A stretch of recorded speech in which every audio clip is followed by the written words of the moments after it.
ishu waa wax jira waan ka warrami doonaa waa mawduuc aynu ka hadli doono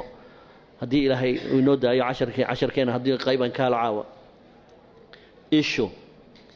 laba siyood bay ku timaadaa ishu sixirna maahan istidraajna maahan dadka qaarkood baad arkaysaa loo odhanaya war ninkaa inaga daaya ninkaasi hadduu mar qalbiga inagu qabto waa awliyo ilaahay waa dhimanaynaa inaga daaya wax kale maahan waa wuxuu leeyahay awood ilaahay uu ku fitanaynayo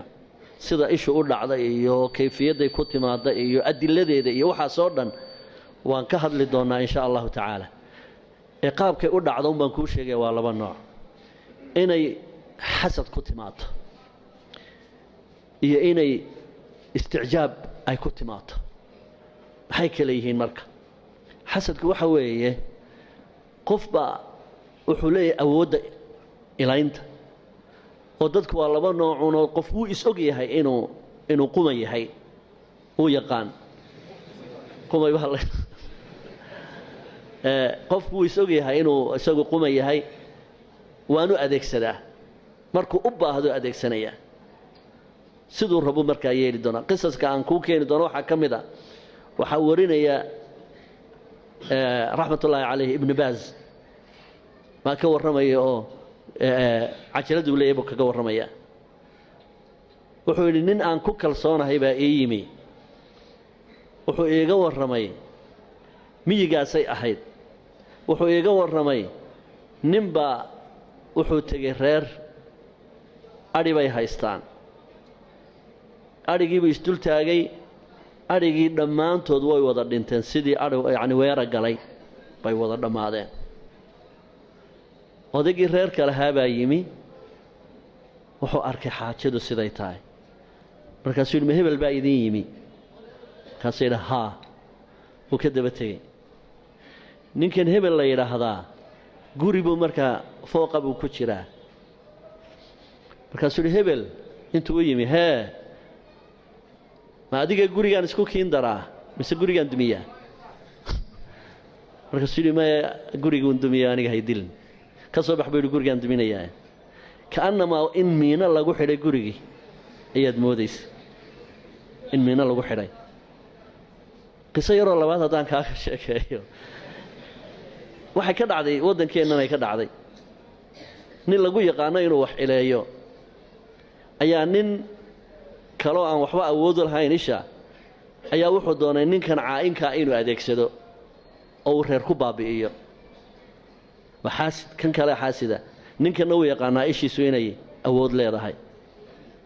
wuu kaxeeyey barigaasi ka dhacday waa qiso xaqiiqa ah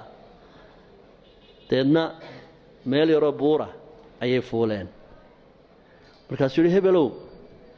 adhiga intaa la-eg ma aragtaa badnidiisa haa adhigaa ma aragtaa waxaasoo dhan hebel baa iska leh wuu arki waayey markaa kii caynkaa markaasuu yidhi adugu ma halkaasaad wax ka aragtaa markuu intaa yidhibu isagii indhabeelay daqiiqadiiba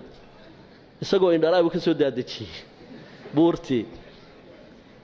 oo adu ma halkaasaad wax ka aragtaa buu ku yidhi intaasuu ku dhintay inqalaba asixru cala asaaxiri inqalaba alxasadu cala alxaasid isagii bay isku laba rogtay laf ahaantiisay isku laba rogtay marka qofka xaasidka ahi wuu adeegsan kara sida uu adeegsanaya awoodda meesha ku jira waxaasoo dhan waan ka sheekayn doonaa insha allah midna waxa weeyaan waa qof aan xaasidnimo waxaan u gelaynay isticjaab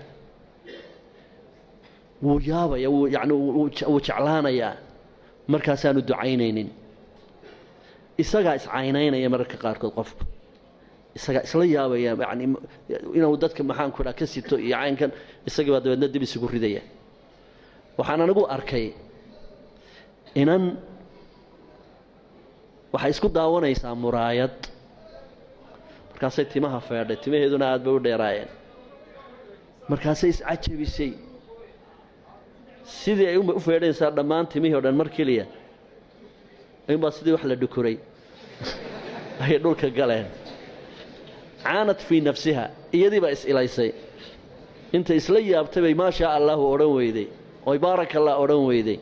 marka qofku daatadiisa dib bay ugu soo noqon kartaa maalkiisa ishu way kaga dhici kartaa waxaad quraanka ku aragtay qaal allah tabaaraka wa taala walawla id dakhalta jannataka qulta ma sha allah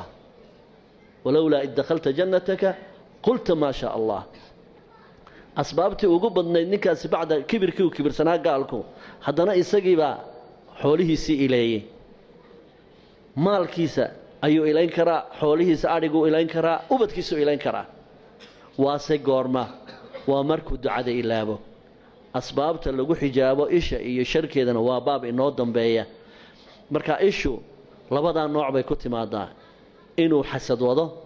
iyo inuu tacajub u wado labadaas siyood bay ku timaadaa